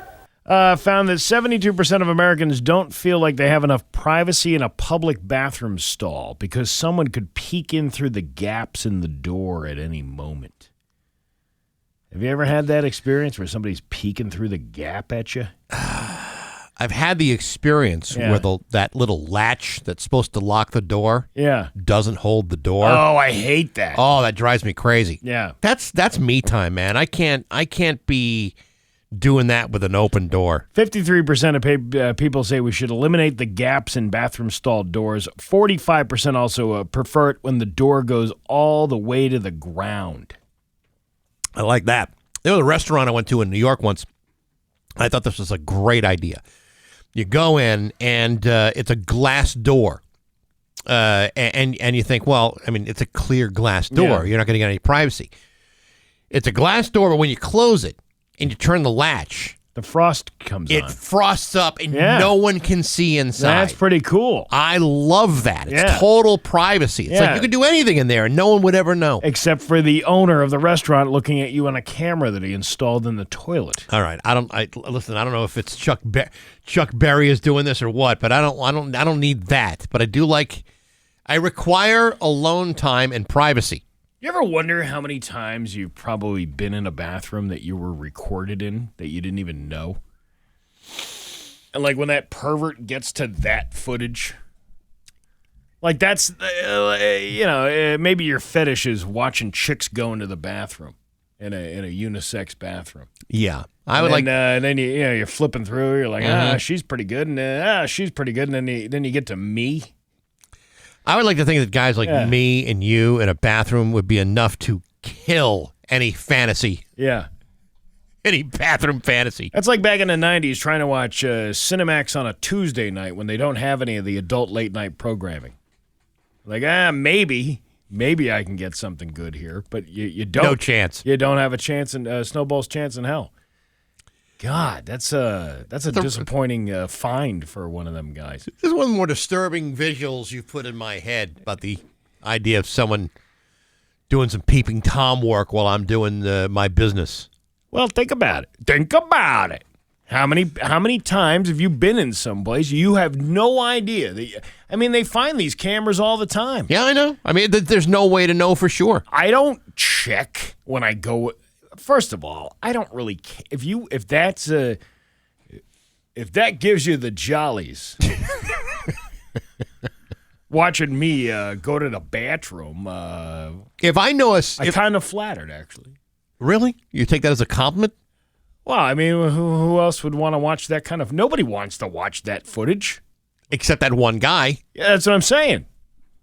If I can please somebody in this world, at least to be a pervert. If I know ahead of time that there's going to be cameras involved in the bathroom, Yeah. then I maybe I'll not go to the bathroom. Maybe I'll find something else to do. But if I go in innocently enough to do whatever I have to do and then find out there's cameras, Not much I can do. But that's what I'm getting. Yeah. At. You don't know. You don't know. And I wonder. It's one of those pondering things to ponder. Yeah. How many times have I been filmed inside of a public restroom? Huh. Without even knowing it? You'll never know. No. You'll never know that answer. Well, unless you come across yourself on the internet one of these days. Like, hey, that's me. I recognize that hairy bum. What's going on there? Oh, I forgot to wash my hands in that video. Did you ever recognize somebody in a video online? Like that? No, I haven't. No. I'm kind of wondering why I haven't. Not and not like a porn video, but like Even like a like an influencer. Well, I mean, I know some people who are influencers. Yeah. But I didn't just, haphazardly, accidentally bump into them online. So there was a few years ago. There was a couple of people that said this, and I won't say the exact location because I don't want to call anybody. But this woman who was like a TikTok influencer, Yeah. who her claim to fame and to get money was to use the TikTok to get people to go to her OnlyFans page. Sure. And she's a very bosomy type of lady. So this guy who works in a bank, he's like, hey, this chick comes in here all the time, and she lives, and it's so again with the you don't know where people are. When you're watching like TikToks and YouTube videos, you think you automatically just think in your head, these people are hundreds of miles away from you, unless you specifically have a location for you. But for the most part, you don't know where these people are. They could be they could be down the street from you, and you have no idea that they're doing it right there in your neighborhood. It's kind of weird that you say this because there was a video that I saw. It was some woman cooking in her house, and what she was making looked pretty good. Yeah, but then she's showing like ingredients that she bought at like a local store, right? At a Big Y. Like the Big Y logo was on. I'm like, where's this lady from? This might be the same chick because that was there was people who worked in the fish department, if you know what I'm saying. Yeah. Saying, hey, that's the chick that's on TikTok who sells her OnlyFans page. Yeah, no, this woman I think is from Connecticut, but still shops at Big Y, and I'm like, well, look at that. What the hell's that all about? Wow, we Ain't have that a kick in the head? We have local OnlyFans girls around here. And I like her videos, not because of any gratification, but the food she's making looks awful good. Yeah, was it about the food or was it about the in this case, it was about the bustier she was wearing making the food? No, she was not wearing anything like that. She was wearing regular, everyday street clothes. But the food was enough to make me go, whoa, what's that all about? Yeah. Because that's how I roll. Makes you want to eat at the Big Y, doesn't it? Sure does. 7:58 with Bax and Nagle on Rock 102. Bax's View from the Couch, brought to you by Rocky's Ace Hardware, Winter Storm Headquarters, before and after the storm. Hey, good morning, sports fans. How the heck are you? Folks, there's an old famous saying that goes something like this. When the chips are down, that's the time when you're supposed to do something about it. I could be wrong about the exact wording, but my point is this. Whenever there is adversity, there is opportunity. And when you seize that opportunity, it's always a much smoother ride home in the bus. Last night, for example, the Celtics were without Jason Tatum, who was out with a bum shoulder. They were out with the Kristaps Porzingis, out with a non-COVID-related illness. And they were without Drew Holiday, who was out dealing with what's known as a mallet finger, and that doesn't sound good. Nevertheless, the Celtics were forced to take on the Portland Trailblazers last night without any of those guys. And so, not to lose to a vastly inferior team, other team members were required to step things up. And boy, did they ever. Last night, Peyton Pritchard and Derek White of the Celtics exploded with a record-setting performance in which they became the first two guys in NBA history to score at least 9 3-point shots on the same team in the same game. They also became the first two Celtics players in history to finish with more than 40 points each in a single game. Pritchard finished the night with 43 points, 10 threes, 10 rebounds, 5 assists. Derek White, on the other hand, 41 points, 14 threes, 3 rebounds, and 3 steals. All totaled, the Celtics scored 23 three-pointers as the Celtics pounded the Portland Trailblazers 128-118. What did the rest of the guys do last night? They certainly didn't do any of that. Listen, while I'm getting a little worn out with the NBA's reliance on the three-point game, I find myself having absolutely no trouble at all when it comes to the Celtics draining buckets from behind the three-point line. Last night, a hell of a night for these two guys. Just 48 hours ago, they were still listed as questionable. Suddenly, they're stepping up and showing everybody in the building who's in charge. And frankly, that was exceptional. But hey, enough of my yapping. Sports brought to you by Rocky's Ace Hardware. There's a new Traeger in town, the Traeger Woodbridge. Fully digital wood pellet grill. Now $800 at Rocky's. High-tech, digital control, down-to-earth wood-fired flavor. Get a Traeger today. The Traeger Woodbridge at your neighborhood Rocky's Ace Hardware. I'm Bax. That's my view from the couch. Rock 102, Springfield's classic rock. Feels classic rock. It's 8:10 at AC/DC with Bax and Nagle on Rock 102. It is going to be cloudy today with a high of 53. Tomorrow, mix of sun and clouds with a high of 44. It is 53 right now in downtown Springfield. I was probably supposed to do this a few minutes ago, but we'll do it later this hour. Thunderbird Thursday, Saturday's game, the Pink in the Rink game against the Providence Bruins. We'll have tickets to that game a little bit later on this hour, so make sure you're winning for a Thunderbird Thursday on Rock 102. Who is the most evil person you've actually met?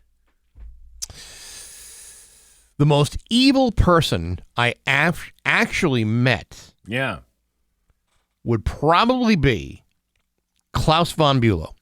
You met Klaus von Bülow? I not only met Klaus von Bülow, I put a lavalier microphone on one of the most beautiful neckties I've ever seen in my life. Really? I was working at a TV station in Providence. He got through with his appeal trial. And he came into the TV station to do like a sit down with one of our better reporters there. Yeah. And I was like a production technician, the floor manager of that, the floor director of that show, and I got to put a microphone on Klaus von Bülow. I got to tell you, creepy dude. Yeah. Most certainly did it. But the fabric that guy wore was unbelievable. Did you say, hey, you look a lot like Jeremy Irons? No, actually, the real Klaus was creepier than Jeremy Irons was in that movie. Yes, I would have thought that was uncanny. Look for him. The entire conversation with me and Klaus von Bülow went like this. Excuse me, Mr. von Bülow, I need to put this microphone on your tie. Thank you very much. Well, I'm asking you because I was listening to your Move the Mic podcast that you did yesterday. Yes, and you had a couple of celebrities you had some run-ins with. You had Kevin Nealon. That you not that he's creepy or anything. He was very nice. I was just throwing out the creepy thing, but you did mention. Did you ever meet or but you saw Jeffrey Dahmer, right? So if you can try to imagine this, Jeffrey Dahmer, so he and I live like five blocks away. Jeffrey Dahmer worked in a chocolate factory in the city, and he would take the bus. Mm-hmm. So he'd take the bus from one, I don't know, 15 blocks away, and then take it through. But there was a bus stop right in front of the building I worked in. And while I can't say for certain that he was at that bus stop, when he was arrested, me and all the people that were working at that radio station says, we've seen that guy. Yeah. And I think we saw him at the bus stop. Well, it's not, it wouldn't be unlikely that you would have seen him. It would not be unlikely. If he was in the same area that you were. The hotel that he killed like his first two victims at was called the Ambassador Hotel. And it's in the movie. I think it's actually the actual hotel because it looked the lobby is almost exactly the same. That was on the Marquette campus, just off the Marquette campus, the Ambassador. Oh. So I'm telling you, it would have been very likely that I could have seen. We didn't hang out in the same places. We didn't have the same interest. He liked smaller portions. All those things. He didn't like anything. Yeah, you were more of a buffet guy in college, I think. You got to be. I'm the big 96er. Yeah. So was that one guy. Throwing a couple of hats for the kids. The only thing I've mentioned this before. There was a kid on my football team in high school who he was a nice kid. Yeah. And he wasn't at football practice the one day. You know, it was the practice leading up to the beginning of the school year. You know, that 2 weeks in the hot August weather, dealing that. And he was an upperclassman, and he was nice to us, my friend and I, because we were getting picked on by the seniors and the juniors. They pick on you and all that stuff. Sure. This guy was one of those guys that, hey, don't worry about it. This is just part of the deal. You just got to get through this kind of thing. But always nice and friendly to talk to. And then one day he wasn't there. And we're like, oh, I wonder where Jim went to, right? Right. And then the next day, the newspaper, he had killed his grandmother. Really? Yeah, and I don't think it wasn't one of these crime of passion kind of things. He killed his Nana. Yeah, but it was. I don't think it was intentional. You know what I mean? Like I don't think it was accidental killing. No, it wasn't. It wasn't an accidental thing. I don't think he intended to kill her. Is what I mean. I see. I think he intended to get ragey on her because he was only 16 and he didn't have a license yet. He had taken the van. It was he had taken the van away or drove the van without permission. And the grandmother who lived downstairs came upstairs and said, hey, I'm not going to be letting you use that van anymore. That's my van. And if you get into an accident, that kind of thing. Right. Well, he got into some rage where he pushed the grandmother. She then fell down the stairs and then died. And then he had to go. Oh. He went into jail. Wow. That was killing your own grandmother. That's again, I don't think he intended to do it, but listen, if whether he intended or not. Yeah, I know. Still pushed. Yeah. I mean, like an accident would be like, okay, you're carrying something into the house, you accidentally bump into it. That's different than saying, oh yeah, well, push. Right. I know this isn't Am I the A-hole, but let's give the guy the benefit of the doubt, Bax. I mean, who hasn't wanted to push an old lady down the stairs? I have never wanted to push an old lady down the stairs. I've wanted to push an old lady up the stairs because she was going too slow. Like, get out of my way. Yeah, but never down. Yeah, that was the brush I had with a murderer. Interesting. Yeah, interesting. See, I've had the Klaus von Bülow is I actually touched a guy that probably killed his wife. Isn't that weird? Yeah, it is. It's totally weird. But the Dahmer thing would take the cake because it was such a bizarre story, and it just kept getting weirder and sicker and more perverse the more you dug into it. Yeah. And then this guy lived an eighth of a mile away from my apartment. We've had some creepy guests over the years here that have come into this studio. Jared Fogle will be the first one off the top of my head. First, I was gonna end with that one. I was gonna start with Screech. Because Screech wound up stabbing a guy in a bar. This is actor Dustin Diamond, not the former mascot for the Springfield Falcons, who came in here twice. But Jared Fogle, that is one of those pictures that I totally regret taking now. Because that picture is now on the internet of me standing next to Jared Fogle hey, it's the Subway guy. It's the footlong guy. I didn't know at the time what he had done and it was shortly after that all of those things started being revealed. It was almost a year afterwards. Like 8 months to a year or something like that. Yeah. But I remember him walking in here like he was this big hot shot. Now watching that documentary going, oh yeah, I guess he did. You never got the sense. Granted, we had met him face to face twice at that point. Yeah.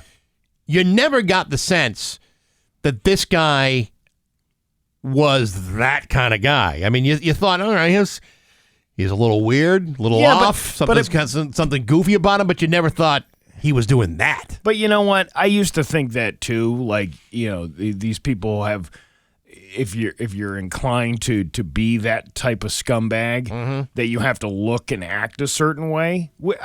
That is clearly not true. It's clearly over the not years. true. I mean, how many other people have you known or have seen, that have been arrested for crimes against children like that? Well, and they don't fit that stereotype of the part that you would think somebody would. No, but the stereotype they do fall into, and this is kind of true, is that a lot of these predatory individuals have this grooming process in which they come off very innocent and very nice and manipulate not only their victims, but they manipulate the people around the victims so that it's hard for them to imagine that this guy who seems perfectly normal, who's constantly bringing $5 footlongs into the house, we're enjoying the sandwiches to like no end, is also this guy doing these horrible things. It's a matter of incredible manipulation and incredible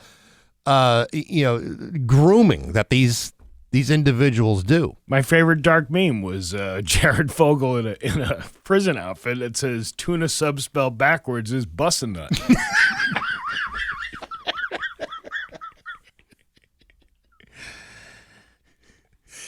Yeah. Now that you mention it, it's true. But yeah, it was one of those things I had read on the internet, like, who's the worst person you ever met? I think that he would be the worst person that I ever met. I mean, yeah, the guy killing his grandmother, but he was 16 years old, that guy. And again, I don't think he actually, he was wrong what he did. I'm not dismissing that, but I don't think he intentionally meant to kill the grandmother. And you'll never know. Right. You'll never know the truth of what actually occurred there. Jared Fogle, there's a mountain of evidence against this guy, a documentary, and the trial convicted him. And then he used to call his girlfriend collect on the payphone at school. Like, I don't know how that worked. I don't know if she gave him money to call, and then she'd pick up, or she'd call. No, she would call. She'd get a phone card and call the boyfriend from the payphone. Really? Yeah, and then people would be like, "Hey, Jimmy." I guess they wouldn't be making those phone calls public to everybody. Hey, you'll never guess who I'm on the phone with. Well, everybody knew. Everybody knew who she was on the phone with. It wasn't like, she was trying to hide it. But but yet, in all of that craziness, Jared Fogle is still the biggest scumbag that I've ever met in my life. It's 8:22 with Bax and Nagle on Rock 102. Spring. It's 8:25 with Bax and Nagle on Rock 102. Dan Brown has the full forecast for you. Bacon and Brews coming back on April 13th at the Log Cabin. It's brought to you by Dave Miner Exterior Home Improvements and Aqua Pump. It goes on from noon to 3, a big bacon and craft beer themed bash. Always a great time. You'll have all the great food prepared by the Log Cabin chefs. There'll be a cash bar with a selection of great local craft beers like Backy's Brewing and Loophole Brewing. Also, the band Stimulus will be there playing for you. Early bird tickets are on sale right now at rock102.com. You're going to want to buy those tickets this week before the price goes up, because it will. And when it does, you'll be saying, man, I probably should have bought those tickets early.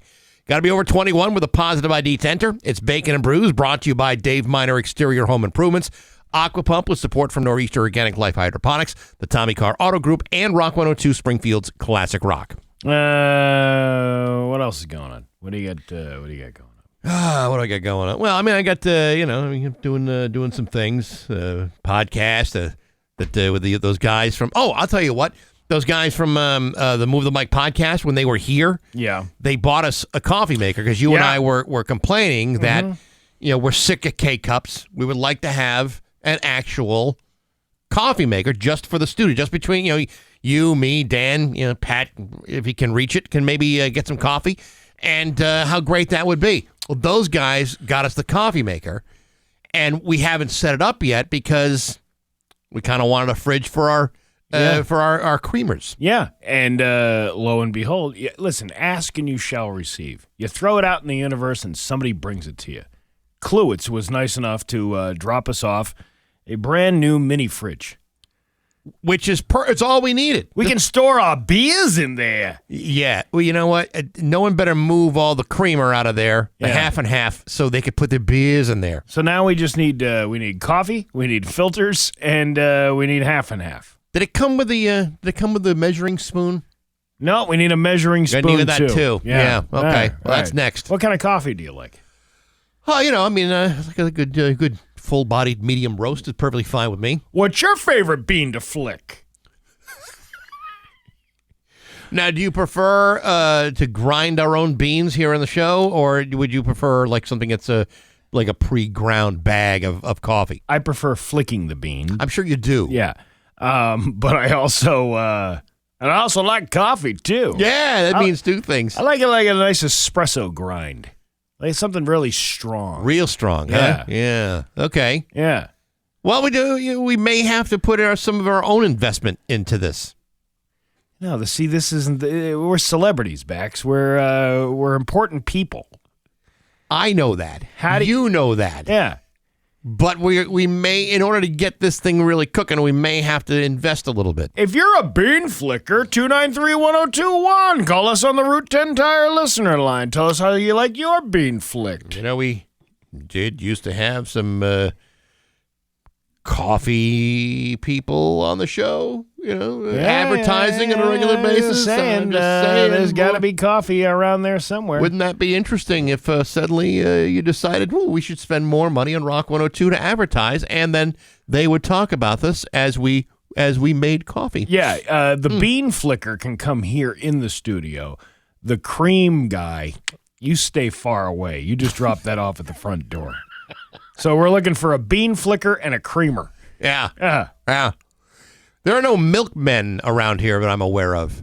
Well, they call themselves the milkmen. Yeah, but like the actual milkman, the guy that delivers like real cow's milk. I don't think there's a guy from a hood driving around dropping off glass bottles of milk anymore. No, but there's probably someone from hood that does deliver milk-based products. I think we got a bean flicker on the phone. Rock 102, good morning, who's this? Hey, how are you? My name's Joe. Joe, hey, do you what's flick up? the bean?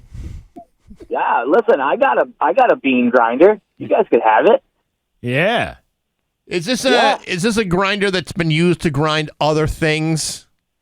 No, this is strictly bean. It's only flick the bean. Okay. All right. That's good to know. All right. All Well, right, hey, let's listen. see. Yeah. You know where we work. Thanks, fellas. Have a good one. All right, you too. All right, what else? Rock 102. No. Okay. Well, all right, here we go. Rock 102. Good morning. Who's this? Yes. Good morning. It's Pete Scully. How are you? Good, Hey, Pete. Pete. What's up? Well, I'm at Dunkin' Donuts right now. I'm going to pick you guys up 4 bags. 4 bags? No. You don't have to do that. One is bag fine. is 4 is too fine. much. 1 is fine. Yeah, 1. Just 1? Yeah. We'll go through that in a week. Well, that's okay, but you don't need that kind. You don't need to lay down that kind of cash for us. We're not worthy. Yeah. But thank That's you. all right. I'll do it for you anyway, and I'll drop it off in a couple of minutes. No, All right? Look out. Now we just need a creamer. Yeah, we have no, a bean thanks. flicker. We Thanks. just need a creamer. Thanks, pal. We appreciate That's right. it. All right. Okay. Rock 102. Good morning. Who's this? Yeah, Shop Manfield, man. I use my bean grinder for my mushrooms. Well, that's good, Well, but we're then- not going to be making mushroom coffee here. Actually, you know what? Yes, that exactly. might be a good. That might make a good show. It would. It sure Yeah, would. yeah. Yeah. What would all we right. do the following day? We're picking up our unemployment checks. What are you talking about? What kind of mushrooms do you think I'm talking about? The good ones that make you healthy. Yeah. Okay. Yeah, All all right. Okay. All right. Well, thank you very much for the call. Yeah. Appreciate it. Okay. All right. One more. One more. Okay. Rock 102. Good morning. Who's this? No. Okay. Fair enough. It's 8:31. It's very productive. See, I told you. It's Bax and Nagle on Rock 102. Here's your Western Mass. 8:33 with Bax and Nagle on Rock 102. It's time for news brought to you by Big Y. The game is on, and Big Y has all the snacks for you to make your crowd go wild. Freshly made wings, platters, pizza, the 30-inch sub. Big Y, nicely done. Here's local radio icon Steve Nagle. Space Ghost Coast to Coast is dead. Did you know that? I saw that yesterday. Yeah, I just saw that this morning. Voice actor and comedian George Lowe has died. He was 67 years old. That's pretty young. Yeah, it is young. Space Ghost was hilarious. Lowe died in Lakeland, Florida on Sunday from complications from elective heart surgery. Space Ghost writer MC Chris previously confirmed that Lowe was dealing with health issues in an X-Post in 2023. And, he was born in Florida. He had occasional voiceover work for TBS and Cartoon Network through the late 1980s and into the mid-1990s. Wow. That's always one of those jobs that I wish I had gotten, to be a voiceover artist. You know how much money those guys make? Some of them If you get into it, like a really good paying one. Oh, yeah. They pay big money. I tell you what, even if you're not doing just cartoons, I know a couple of guys that do voice work that, they don't have to do anything else. Yeah. They made huge money doing that. You remember comedian Craig Gass that would come in the studio here? Yeah. And he would say how, like, you're lucky enough to even get the work, but to get then you're on this union scale thing where if you're not like super famous, you get like, oh, here's $800 for that one time you did an episode, but then you might not get work for like another 3 years before something else happens. So the two guys I know, one guy was the voice of Ford for almost a decade. Yeah, that was a great deal for him. The other guy is the guy that does all those monster truck commercials. The guy with that big ballsy voice. Sunday at the Springfield Civic Center. One of the nicest guys I know, and he's got this voice that is just it's outer worldly. There's no other way to put it. Yeah, that's crazy, huh? I wish. Too bad for the Space Ghost Coast to Coast guy. Yeah, that's too bad. But man, I wish I had that kind of money. You don't, and you never will. This is why we're begging for somebody to bring us coffee and creamer. Listen, if I had the money... That's the kind of shameless whores we are. If my Eversource bill wasn't so high, I would be able to afford a pound of coffee. Let me show you what kind of jerk I am. So here we are. We're talking about some guy calls and wants to deliver a whole bunch of coffee to us. Yeah. Meanwhile, I'm on the Google searches right now looking for local dairy farms. To see who can bring us creamer? To bring us cream on like every 2 weeks or so. You be careful, though, like what you're asking for. Because tomorrow morning we might show up here with 8 local farms with, raw milk. We don't need raw milk. We don't need that. Although, but fresh milk in your like right from the cow in your coffee. Whoo, is that delicious? Is it really? Oh, yeah. Yeah. You don't even use cream. You're more of a black coffee type of guy. No, I've kind of skipped on the black coffee. I'm adding like milk. You know why? Because you're getting older. Right. It's a little easier on the digestive system when you have the creamer inside. The black coffee gives me the piles. You think the cream would bind you up just a little bit? I like the lactose intolerance. This is what a great community we live in. It really is. We have a refrigerator, a coffee pot. We're getting some coffee. We're probably getting some creamer. How do you feel about splitting a side of beef? Yeah. Does anybody have a cow we can share? Like a CSA type of thing? I've done the meat shares before. I've done CSA stuff before. Yeah. Great deal. Springfield police arrested a man on Tuesday morning and seized a trafficking weight of cocaine and heroin as well as cash just before detectives were going to execute a search warrant at the home of 41-year-old Juan Correa. They reportedly saw him get into a car, but while attempting to conduct a traffic stop, he allegedly rammed into a police cruiser. Then he drove into a light pole and dove over the curb and sidewalks. He was eventually arrested. This guy gets around. Detectives later executed their search warrant at his Armory Street home and recovered more than 100 bags of crack cocaine and 2 bags of powder cocaine and 300 bags of heroin and more than $6,200 in cash. No wonder he was in such a rush.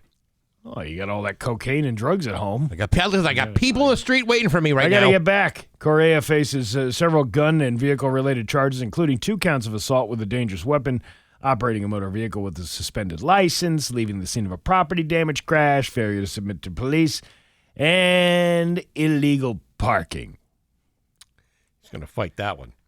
Did you see that audio going around on TikTok where people get into an accident, but it's some guy going, "Hey, bud, you can't park there." The Springfield police should be making TikToks like this after they arrest the guy. "Hey, bud, you can't park there."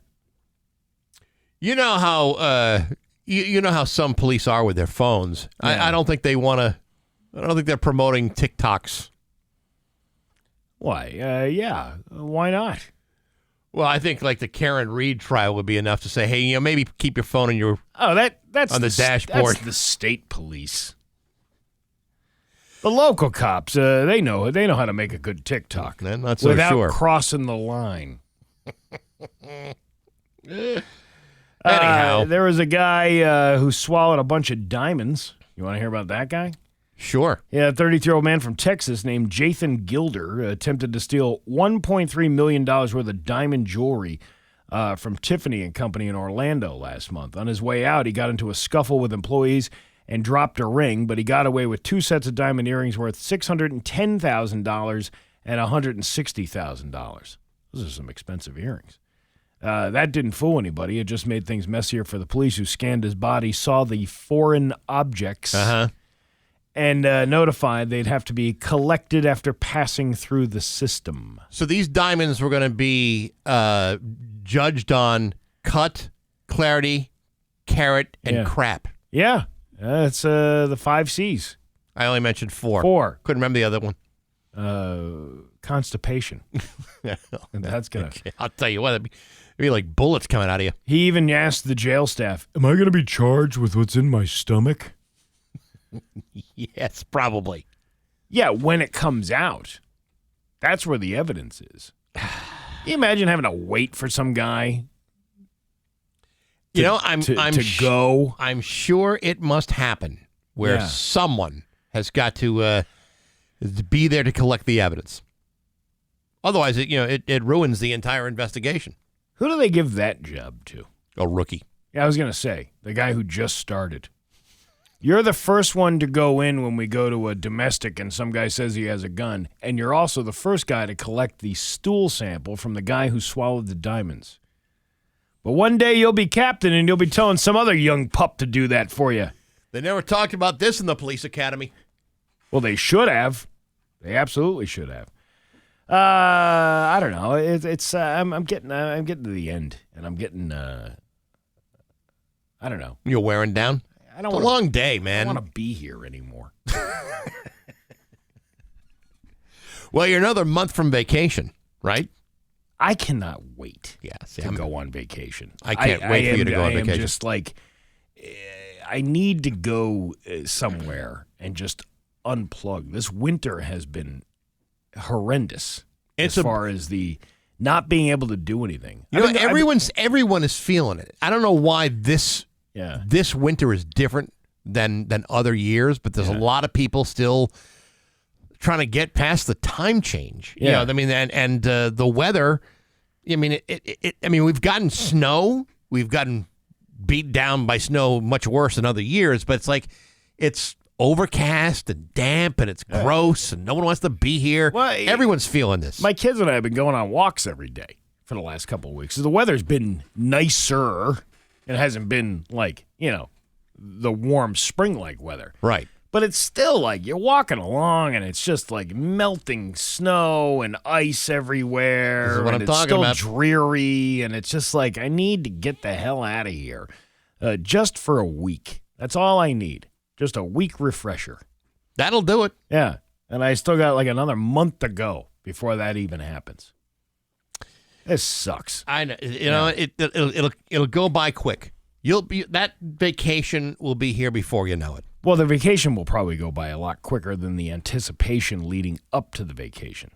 Yeah, but it's not that far away, and then you'll be able to recharge, and then you can come in here and work hard for about 4 days and say on the 5th day, I need another vacation. Your Pioneer Valley forecast today is going to be dreary and cold and rainy and windy and nasty and a high of 53.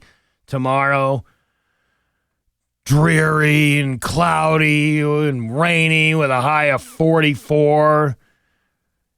Right now, it's dreary and cloudy and rainy and a high of 50. And it's 53 in downtown Springfield. And I'm Steve Nagle, and that's the news I'm going to do. Picking a Rock 102, Springfield's Classic Rock. It's 8:49 and Nirvana with Bax and Nagle on Rock 102. It's too bad that guy doesn't have a head for business anymore. He needs your business advice like he needs a hole in the head. Well, I used to give him rides. He used to ride in shotgun. Is that a fact? Yeah, it's a fact. Yeah, I'll be damned. Tomorrow it's open line Friday. We're going to switch the time out on people, mostly to inconvenience as many of you as possible, but to maybe introduce a whole new, fresh audience to open lines. To maybe give it a new, to breathe a little bit of life into it. You know what I mean? I mean, it might be kind of nice to give you something else to chew on rather than just the same 10 people that would call and say the same thing week after week. Yeah, it would be nice to change it up a little bit. Yeah. So we'll see if we can get a different line of people. Maybe you got a good Kurt Cobain joke. That'd be great. That would be terrific. Like what color were Kurt Cobain's eyes? I don't know, Steve. What color are Kurt Cobain's eyes? Blue. One blue this way, one blue that way. See? Yeah, You can come up with stuff like that. That would be terrific. That would absolutely be terrific. And if it gets a rise out of us, maybe you could perform those same jokes at the Shortstop Bar and Grill. March 24th. March 24th. Yeah, that's what we're going to do good. then. Huh? All right. Very good. What else is going on? Well, I mean, I got a little bit of time to kill before I give out some hockey tickets. So, I mean. Oh, yeah, we have to wait. Don't call now. No. Wait till the cue to call. Yeah, if you call now, it's going to be minutes before we pick up. If you wait for me to tell you to call, then we'll pick up, fairly quickly because it doesn't take a whole lot for us to count from caller 1 to caller 10. But don't do it now because that's not going to give you any more advantage over anybody else. We still have to count from 1 to 10. I think the rotary dial phones or the old touch tone phones, you had a better chance of winning as opposed to trying to dial on your screen. Well, some listeners have Rock 102 on speed dial, thinking that it gives them sort of advantage. It doesn't give you any advantage. Not really, no. You still got to count the number of calls that go through. We have rules to follow. There are rules put in place by top men. Now, I know that when we give these hockey tickets out, and it's minutes from now, I mean, it is a valuable prize that everybody wants to win. But I'm telling you right now, if you call 20 minutes from now wondering, hey, did I win the tickets? Steve and I are not geniuses, but it does not take us 20 minutes to count from 1 to 10. It takes 30 seconds. That's how fast that goes. It's so quick. It's so quick. And that's what always gets me when people call an hour later. Did I win those hockey tickets? No, because you weren't listening at the time we said 10th caller. Now, I'm not saying 10th caller now. That's coming. A little patience. There's one guy who's been calling, thinking he's going to win. Probably think, I must not have won because they haven't picked up the phone. What's wrong with these guys? Can't call? Can't pick up the phone? Not yet. I didn't tell you to. Do you like Crystal Light? Not really. No? No. The makers of Crystal Light have announced Crystal Light vodka refreshers. They're finally adding alcohol to these things. As if people weren't doing that on their own. Well, you're cutting out the middleman. You don't have to stop. But you can't vouch for the quality of the vodka if you do it that way. You don't have to stop at a grocery store and a package store. You can just buy it in one place. People have been using Crystal Light as a mixer for years, and it's even been a cocktail hack that's been going viral online. The Crystal Light vodka refreshers will start appearing in stores this month with a larger rollout over the next year. They'll be sold in 4-packs for $9.99, which, if you do the math, if you buy the box of Crystal Light, right, buy a bottle of vodka, you're saving yourself an enormous amount of money. But just because it comes in a can, so do I. That means two things. All of a sudden, a 59-cent packet of Crystal Light ups its value to $4, $3. Well, I mean, is it really any different than any other flavored seltzer or even? I mean, honestly, if you have the booze, you can mix it with anything. Yeah, you don't even need to be... and still save yourself some money. Cost efficient. You can mix it with bourbon. You don't even have to use vodka. Whatever you have in the house. Yeah. People are dumb. People waste sometimes. A lot of the money that people complain about could be saved, especially when you're talking about your nefarious habits like alcoholism. A true alcoholic, though, would just, squeeze a lemon in their mouth and drink the whole bottle of vodka. Right. As a chaser. Because a real alcoholic has some level of financial responsibility. Yeah. Yeah, these people, I don't know how to drink. You ever go to a liquor store and you see one of them pre-made things, one of them big mudslide bottles of big mudslides or sombreros? You have any idea how simple and cost-effective it is to just make them at home and put them in a travel mug and then go out into society? Yeah, I used to see the soccer moms doing that all the time. Of course you did. You don't need to buy it by the gallon jug at 3 times the cost. Do people do that? Do people go get drunk at a kid's game? You apparently haven't been to enough games. Yes, some do. Well, I mean, I don't drink. I don't know. Are the other parents that are sitting there with their Stanley cups boozing it up? Some parents certainly do. Yes. Huh. Makes you want to go back to drinking again, doesn't it? Kind of, yeah. I mean, that's probably the only way you can get through some of those events.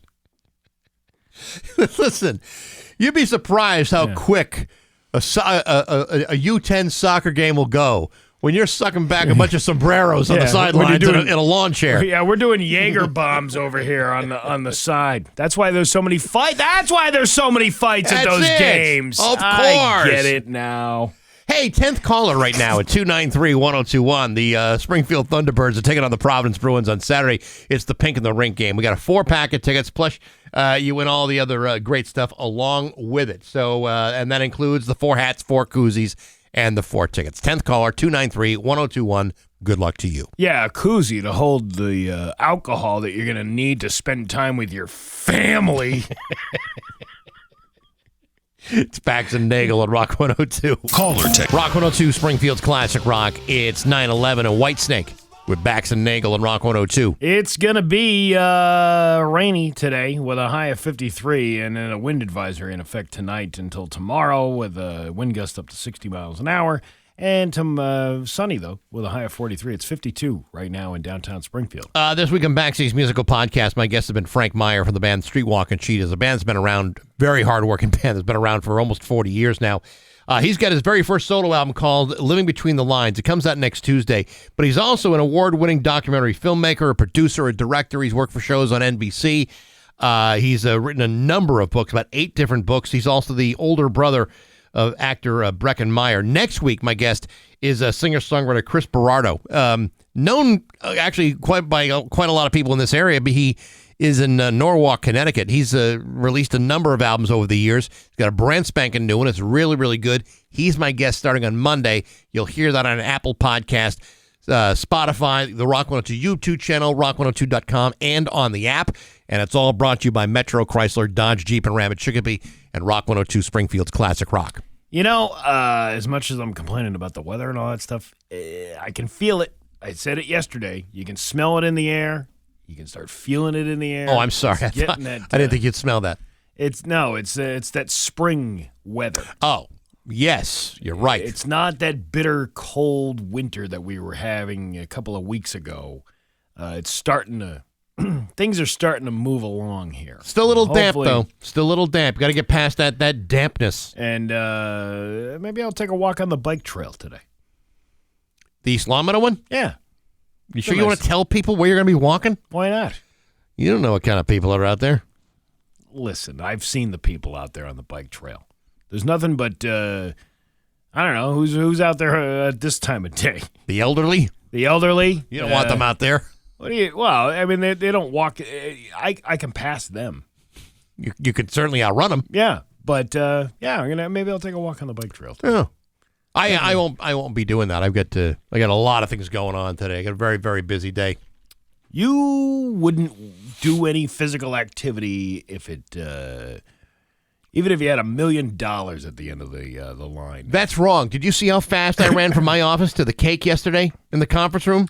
I was like Jesse Owens, jumping over like hurdles and doing like a 50-yard dash. Very light on my feet. Give me your honest assessment of that whole thing. Do you like the cake day? Yeah, I think it's good for us to have a little bit of a team building cake day. Well, and my point why I started doing it, obviously I'm joking. I don't really care about the cake czar thing or the rules and place and all that other stuff. Sure you don't.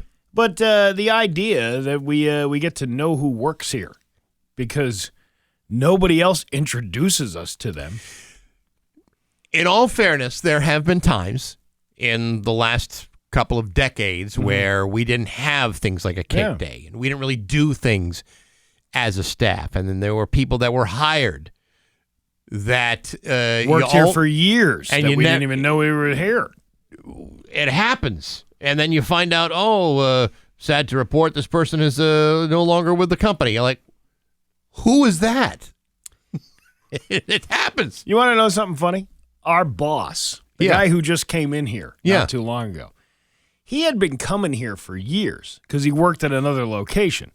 But I never knew his name. And I only knew his name because it wound up his kids and my kids went to the same summer camp together.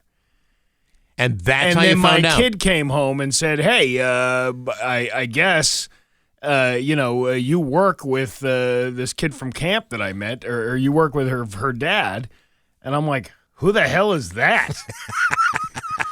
And I had to look him up to see, that guy. Yeah, all right. see, well, see, yeah. But this is what I'm talking about. I'm trying to bring people together here. I'm trying to get people to get to know each other.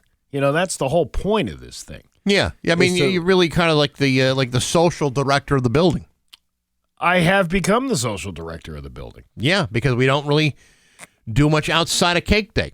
Not that anybody wants to. Nobody really wants to hang out. I mean, I'm sure we'll do the Christmas lunch again. That'll take forever. But still.